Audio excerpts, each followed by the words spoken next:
नमस्कार, one India Hindi में आपका स्वागत है।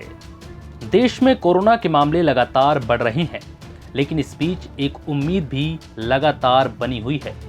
उम्मीद इसलिए है क्योंकि हर 100 टेस्ट पर कंफर्म केसेस के आंकड़े यानी कि पॉजिटिविटी रेट पिछले करीब 1.5 महीने से लगातार घट रहा है।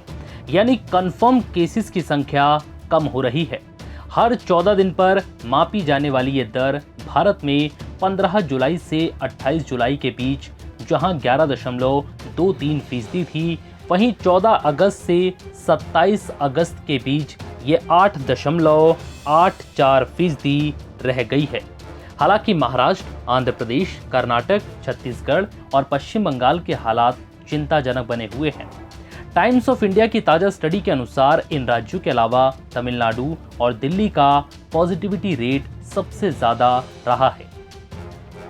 अगर किसी इलाके में पिछले 14 दिन में 5% से कम पॉजिटिविटी रेट रहा है तो वो राहत की सांस ले सकता है। प्रशासन वहां लॉकडाउन में ढील दे सकता है, लेकिन 5% से ज़्यादा पॉजिटिविटी रेट वाले इलाके रेड जोन में आते हैं। पॉजिटिविटी रेट जितना ज़्यादा होगा वहां संभावना यही है कि ज़्यादातर बीमारों को टेस्ट किया जा रहा है और बड़ी संक्रमित आबादी का टेस्ट नहीं हो रहा है। शुक्रवार तक देश में 34 लाख मामलों में से करीब 22% अकेले महाराष्ट्र से थे। वहां पिछले 14 दिन से पॉजिटिविटी रेट 20% से ज़्यादा रहा।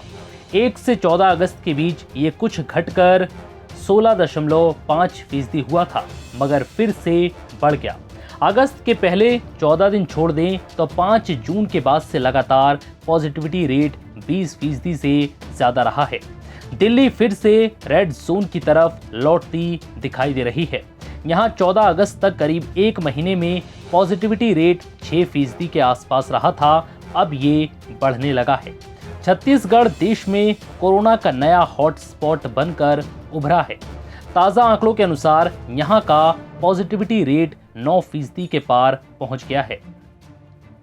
इससे पहले राज्य का पॉजिटिविटी रेट 5% से 6% के बीच रहा था। तमिलनाडु के पॉजिटिविटी रेट में लगातार कमी आई है। 15 जुलाई से 28 जुलाई के बीच यहाँ का पॉजिटिविटी रेट 10% था। 1 से 14 अगस्त के बीच ये 9% हो गया और 14 अगस्त से 27 अगस्त के बीच 8% हो गया। भारत में कोरोना वायरस के बढ़ते खतरे के बीच सरकार ने टेस्टिंग की क्षमता में भी इजाफा किया है। पिछले 2 हफ्तों में देश भर में 1 करोड़ से ज़्यादा सैंपल्स जांचे जा चुके हैं।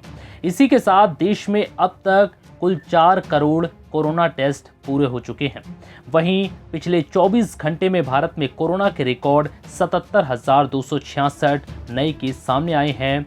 ये अभी तक का सबसे बड़ा उछाल है।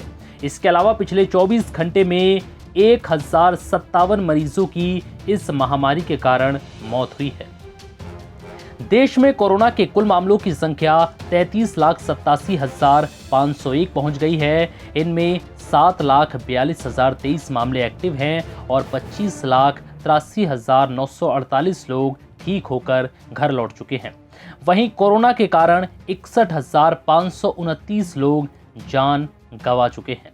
फिलहाल इस वीडियो में इतना ही। नमस्कार।